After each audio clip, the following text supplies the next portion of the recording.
Hi everyone, my name is Dana. I am the creator of Empath Rising, which is an empath development resource. You can click on many of the links that are associated with this page to tap into the available support resources and links that I have for you. Today, I wanted to talk about automatic writing and channeling your highest self. And the reason why I decided to discuss this topic is because often empaths come to me and they feel like they don't have a means of support for themselves when they're seeking guidance, even though they are always the one that everybody else comes to when they're needing support and when they're needing guidance and when they're needing a compassionate, understanding listener. So why is that? Well, empaths in general, their healing capabilities come from being a really, really honest, sincere, and genuine listener. Their ability to sincerely and wholeheartedly listen to somebody else is very healing for the person that they're listening to. Just being there as a support system for somebody without judging them is huge, and it's very, very, very, very healing, and it's very shifting for the person that you're being supportive and you're listening to. So why can't we do that for ourselves? Well, most of the time we don't have a support system of others like us. We usually have surrounded ourselves with people where we've been nominated and allowed ourselves to become the supporter and have not made it known that we need oftentimes sometimes to be supported as well, and we feel bad for asking for help. We feel bad for asking support in return because we know that primarily we feel like that's our job. So how do we offer and find support? How do we offer support to ourselves when we don't have others within our network, our social network, or our social support system that can provide us that same sort of honest, sincere, and genuine listening without judging us? Often we have a lot to get off of our chest, and we have a lot that we deal with on a day-to-day basis, and usually if we don't have another empath that understands what we go through, it's very difficult for us to open up and discuss the depth of how profoundly we feel for ourselves and for others. So, and everything that's going on in this world. So how do we help ourselves? I love to do this, and I love to teach automatic writing and channeling of the highest self. And I do this and I suggest this in two different ways. The first way is to channel yourself through journaling and writing. It's very simple. All you have to do is either get out your computer and start typing, or get out a pen and a paper and start writing. You're just going to start writing. It doesn't have to be about anything of importance or anything of relevance. You can write your name. My name is Dana. I'm 33 years old. I am a mother. I have a child. I had a good day today. I had a hard day today. I'm feeling sad. I saw some ducks. You just start writing. But the goal is to continue to write for either 5, to 15 minutes. Don't set an alarm clock, but set like a time frame in your head where you're going to be like, okay, I'm going to write for at least 5 minutes, just to get yourself motivated and understanding that you need to force yourself to write. Or, say I'm going to write for at least 2 pages, and continue to write until you get to those 2 pages. And I promise you that once you start, you will automatically go into this meditative state where you're channeling your highest self. And, you might have 10 pages written before you're done. What I don't want you to do is I don't want you to reread what you wrote as soon as you're done. I want you to put it down. I want you to step away from it. And I want you to give yourself an hour or two to step away from what you wrote, or even a day if you can. Then go back. The couple of things that I want you to notice about your writing are the message that you're sending yourself.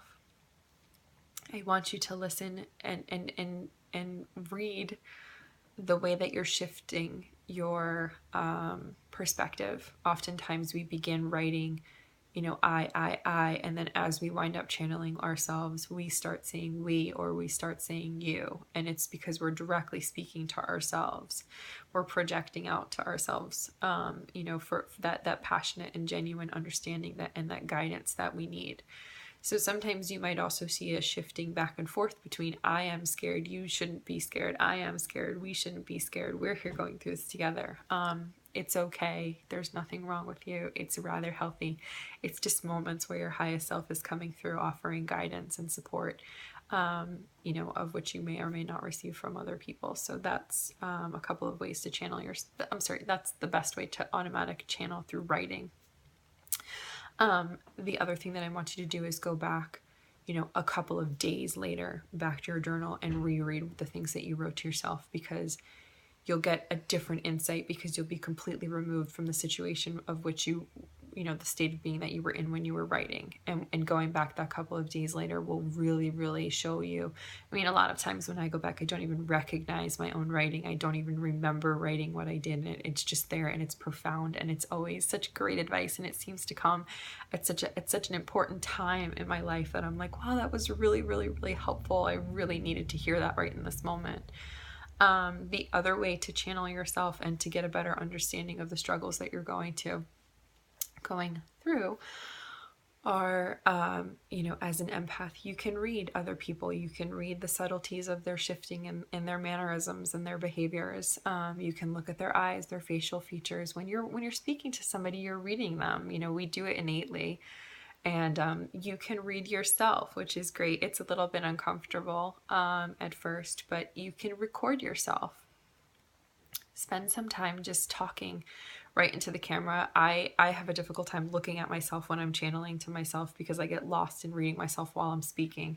So, look away from the camera if you need to even, but just record yourself talking for several minutes. Allow yourself just some space and time to totally dump out everything that you're thinking and you're feeling, and get it out on camera. That's so that it's being recorded. And then again, give yourself some time, give yourself a half hour, an hour, and then go back and revisit what you said. Watch yourself, read yourself as if you were reading a friend. Really look at the way that you're emitting your emotional, energetic, state of being, and try to really come to a deeper understanding of what you're going through and what you're struggling with, and the ways of which you would suggest, for a friend to evolve past whatever struggles that they're going through in that moment. And really just lock into yourself and allow your highest self to read your emotional human self. And this way you can align, and you can provide yourself that guidance that you would need, because you're going to look at yourself with the same sincerity that you would if you were looking at a friend. You're going to read this work from a higher perspective, and you're not just going to hear your own mental thoughts like coming out in the chaoticness that's often when we're in that state where we're overwhelmed, where we're not really connected and aligned fully with our highest self. When you read the writing, you're going to see the message directly from somebody that's going to seem like isn't even you, because it is coming in from your highest and truest self. And, the other thing that's kind of cool when sorry, I have a cat calling. I don't know if you can hear her, but, the other thing that's fun to do is often I notice a shift in my handwriting. So normally I write in lowercase, and when I'm shifting into my highest self, I notice that I start writing in all capitals. You'll start learning, little tricks of when your highest self is coming through. And and the more that you do this, the better. I mean, I write all the time. I channel all the time. I have journals that have helped me get through very, very low points in my life. And especially watching and reading myself, I've learned to see where I have insecurities. It also helps open, your throat chakras, and it helps you to be able to better express yourself and feel comfortable asserting yourself and speaking, because you're learning your behaviors and your mannerisms, and you're coming to a deeper understanding of who you are, and then that helps you to feel more confident and comfortable. Kitty cat, stop it. So anyway, okay, so I hope that was helpful to you. Again, there are many other resources that you can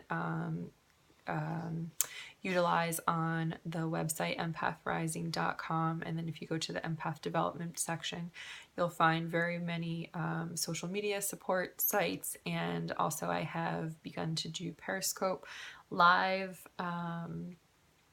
live sessions, which will talk on different topics and allow you to ask me questions like right there based on the conversations that we're having. So feel free always to email me, and I hope to help you as much as I can.